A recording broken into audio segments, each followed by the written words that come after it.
en caliente. Gracias por continuar con nosotros. Nos acompaña esta noche el doctor Andrés Jaramillo, abogado penalista de Total Jurídica. Doctor Jaramillo, bueno, nos decía nuestro televidente hace un segundo, Gerardo, que si tiene que ver algo el dinero con que haya errores o no errores judiciales. Y yo le quiero preguntar entonces, cuando capturan a una persona y no tiene para pagar un abogado y le dan un abogado de oficio porque es su derecho, ¿será que estos abogados de oficio no le ponen todo el empeño para defender a este cliente porque son abogados de oficio, o estoy prejuzgando a estos abogados? Más bien digamos que los defensores que provee el Estado son defensores públicos, pero esos defensores públicos son dispensados por el mismo Estado para que asistan en defensa a aquellas personas que no tienen con qué sufragar una defensa convencional o contractual, es decir, un abogado de su entera confianza. El inconveniente básicamente es el siguiente, que el éxito de una defensa depende de ello, al menos, lograr equilibrar o equiparar o igualar a la Fiscalía, que es un oponente, como lo venía diciendo, al menos en fuerzas. Que tiene muchos recursos, tiene gente, tiene disponibilidad de elementos. Sí, en efecto, tiene laboratorios, tiene sus auxiliares forenses, tiene investigadores, aunque también tienen falencias ahorita con respecto a los investigadores, por lo que hablamos en algún programa la otra vez, y era que el Estado también ese problema del factor humano no tiene cómo proponerlo. No obstante, la Fiscalía no deja de ser la parte que ostenta al menos todo ese equipo que puede llevar a cabo un proceso.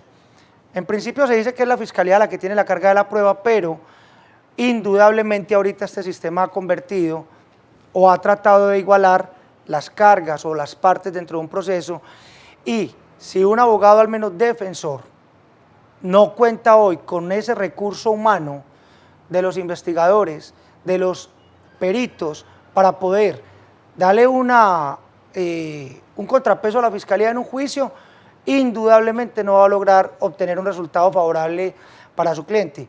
Y nuestros defensores públicos no cuentan con eso. Hay investigadores, sí, pero no se tiene el tiempo necesario y las herramientas para lograr al menos una investigación eficaz, eficiente, oportuna, para poder ir a un proceso penal.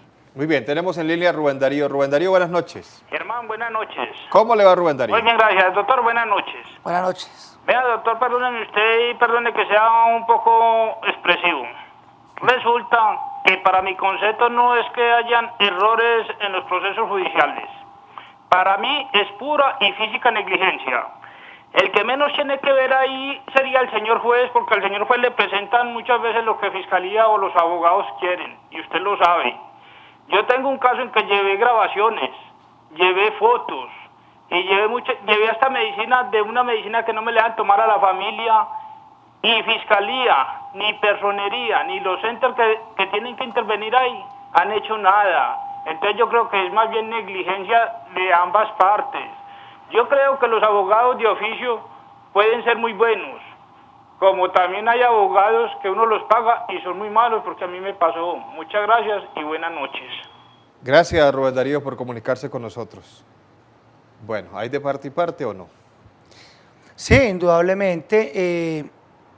Esto es una situación donde concurren muchas personas y la obligación de que la administración de justicia sea eficaz depende no del juez, no del fiscal, no de un defensor, depende de todos. Entre todos deben procurar lograr que esa verdad judicial aflore al final de un proceso, en una sentencia judicial que es la máxima expresión del proceso.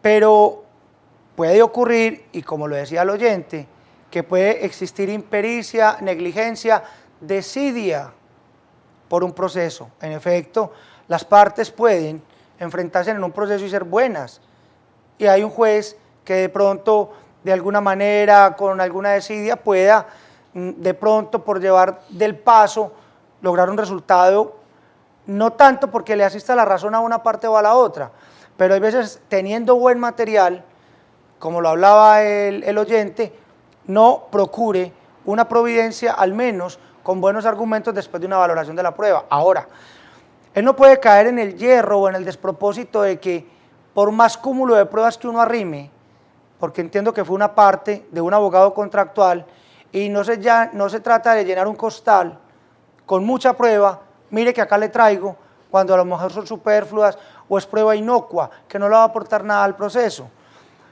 Eso puede causar algún dolor, ¿cierto?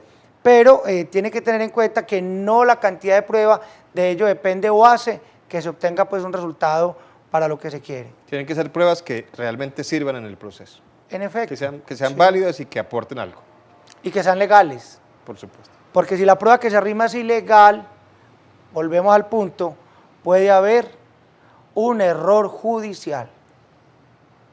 Los falsos positivos judiciales. Bueno, doctor, hablemos entonces de los casos que mencionábamos al principio. Gente que termina en la cárcel, digamos, más por mostrar resultados las autoridades ante los medios de comunicación. Y ahí caemos en el tema de los medios de comunicación. Y estas personas resultan inocentes después. Se busca por el afán de un resultado y también hay presión de los medios. ¿Cómo podemos analizar esta situación? Me imagino que usted es periodista, hermano. Por supuesto. El periodismo es supremamente nocivo para el derecho. Y es complejo, pero claro que cualquier profesión, según sea su injerencia, de ello depende que sea dañina o no. Porque los periodistas, en un afán desesperado, muchas veces, cuando se produce un hecho relevante en la sociedad, se apresuran a ejercer cierta presión. A pedir resultados. A pedir resultados, a presentarlo como un condenado, o el monstruo de Mariquita que violó a la niña, ya lo han estigmatizado.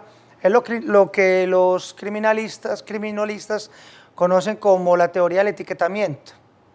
Cuando una persona de entrada, pues es que le asiste un principio, es a que se le presuma inocente, hasta tanto no sea escuchado y vencido en juicio, y vuelve y juega.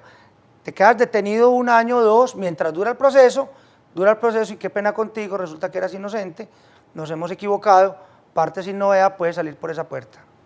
Ya no tiene familia, ya no tiene trabajo, y los medios no pueden ir a recibirlo a la cárcel, a decirle qué pena con usted, lo presentamos ante la comunidad como una persona responsable de un delito, ¿cierto? Eso hace que no solamente atenten contra su dignidad humana y su honra, sino que también permean, afectan la mente de un juez de la República. Ellos son humanos, ellos no son ajenos a los factores externos de la sociedad, como la presión que ejerce también la religión. Eso es lo delicado. Insisto, verificando también que los medios de comunicación no son los únicos que eventualmente pueden hacer daño a la toma de una decisión judicial. Porque también se ve, doctor, en el caso de lo que acabamos de mencionar, como el de Luis Hasbún, el de Sigifredo López, el de los supuestos asesinos de Jaime Garzón, bueno, muchos otros, que son las autoridades las que en su afán de mostrar resultados ante los medios de comunicación lo hacen. Cogen a cualquiera que pasó por allí y entonces este es el sospechoso y y terminan condenados, cuando al final se descubre que no es. Es decir, las mismas autoridades también cometen esos errores.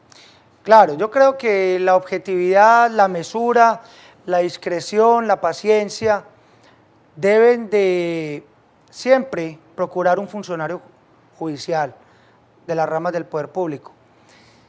El caso de Hasbún es lamentable porque, y a mí me causa curiosidad, porque vemos cómo todos los que intervienen en la empresa criminal para lograr el homicidio de Luis Carlos Galán ya están muertos, y hoy por hoy, después de casi 20 años, vemos cómo hay persecución penal por parte del Estado, cuando no es que en las noticias nos sacan, están adelantando investigación contra una persona, el último era el general Maza Márquez, si mal no estoy, pero el determinador que fue Pablo Escobar, ya ha fallecido, y los autores inmediatos que ejecutaron la acción fueron los hermanos Rueda. O sea que en este momento no hay a quien procesar, pero este es el momento, en un delito que ya han declarado de lesa humanidad, siguen buscando responsables. Bueno, veíamos entonces el asesinato de Luis Carlos Galán y cómo Juiz Jalbún terminó pagando 4 años de cárcel por un delito que no cometió. Se determinó al final que él no había cometido el delito, ahí está. Veíamos también cómo en las diferentes revistas y medios de comunicación salía a decir yo no maté a Galán y no lo había matado. Y mucha gente ahí así, nos decía usted, metida en la cárcel por esos errores judiciales. Y después de que sales de la cárcel, ¿qué? Vienen las demandas, nos imaginamos. En una noticia que leí, encontré que las pretensiones en las demandas administrativas por acciones de reparaciones directas, precisamente por detenciones y por condenas, asciende más o menos a 26 billones de pesos. 26.000 billones de pesos creo que es la cifra.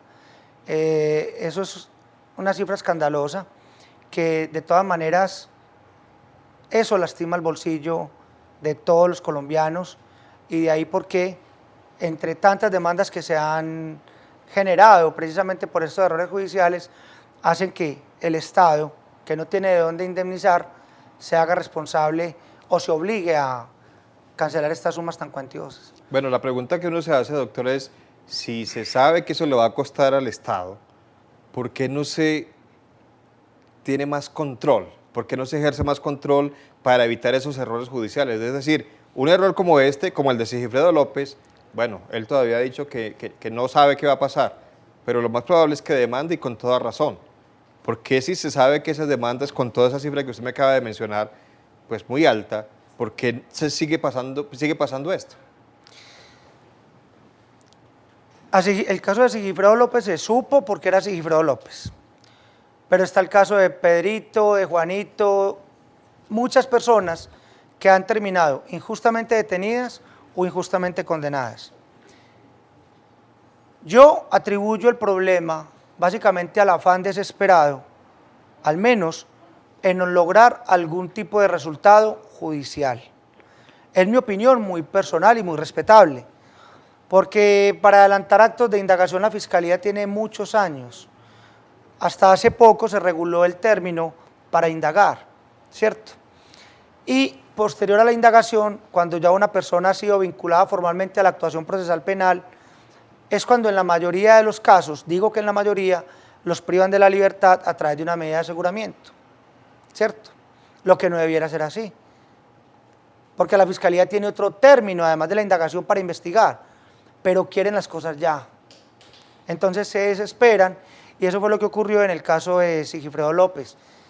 De antemano pidiendo pues respeto, porque yo no he accedido al expediente, pero es por lo que me he dotado, al menos por la información de la que he podido leer de algunas fuentes. Entonces fue el afán, bueno, también hablé con un funcionario de Bogotá y habían pruebas bastante endebles que en juicio inexorablemente iban a caer, pero en un acto decoroso la Fiscalía ha reconocido que ha cometido un error. Me parece que fue decorosa la salida que tuvo la Fiscalía, pero no siempre ocurre así, y yo creo que se desesperan pues para presentar resultados. Bueno, decoroso, doctor, pero ahí sí presionada por los medios porque hubo mucha presión también por ese lado. Recuerden que estamos con el doctor Andrés Jaramillo, abogado penalista de Total Jurídica, ustedes están viendo allí en pantalla.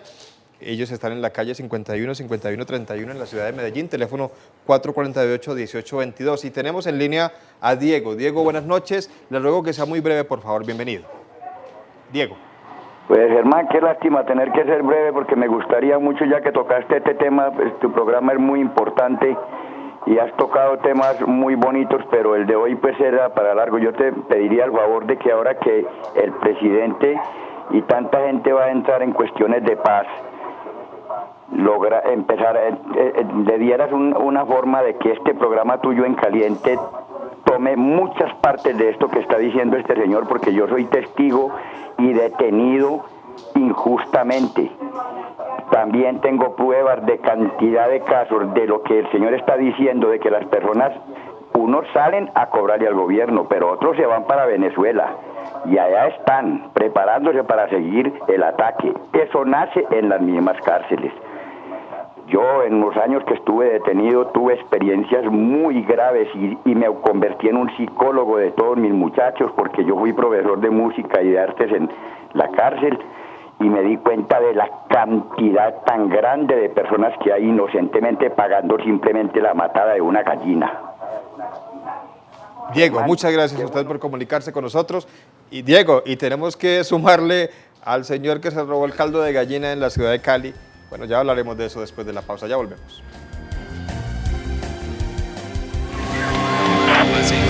En caliente. En caliente. Gracias por continuar con nosotros. Bueno, doctor, a veces hay gente que está en la cárcel por un crimen que no cometió, pero nos decía Diego, por ejemplo, gente que está pagando por el robo de una gallina. Sí cometió el delito, pero no ameritaba estar en la cárcel. Y yo les mencionaba el tema del señor que se robó un caldo de gallina en Cali, y se estaba hablando de hasta 6 años, por eso. Entonces también se ven esos casos. Se han visto, claro, y yo creo que es una situación de intolerancia. Y yo creo que la sensibilización del derecho penal es incumbencia de los jueces. Pero aquí es un asunto más, digámoslo, formal, porque el hecho llevado a cabo por esta persona, pues, es lo que nosotros los abogados conocemos como una antijuricidad material. En otras palabras, es un hecho, pero que en su esencia es irrelevante, ¿sí? Por lo cual entonces la justicia en ocasiones,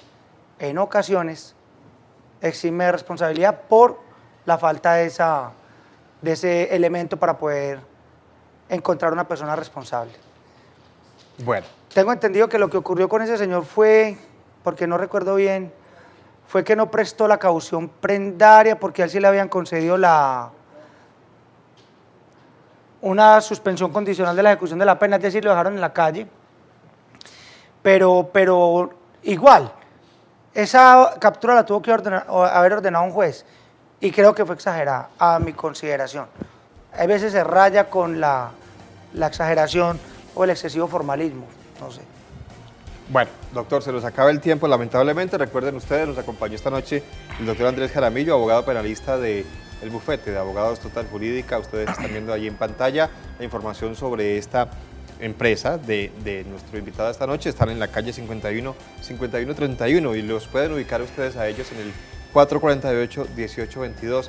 Pueden llamar desde cualquier lugar del país para que se asesoren en estos temas temas penales. Doctor, yo creo que nos va a tocar hacer otro programa con usted sobre el tema de las demandas y cuando son casos internacionales, porque yo me imagino que habrá mucha gente que esté interesada en esto.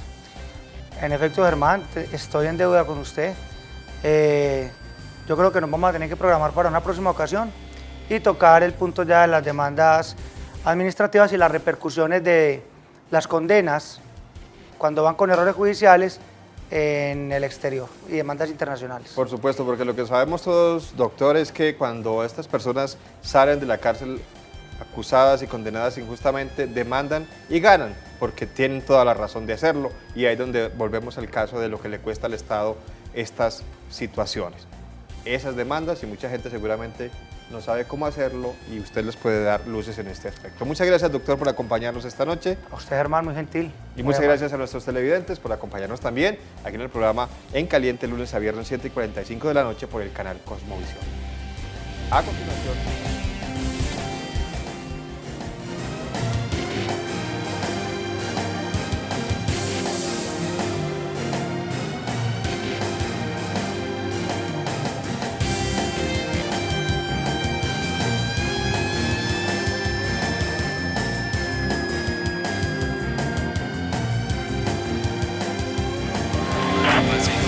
En caliente.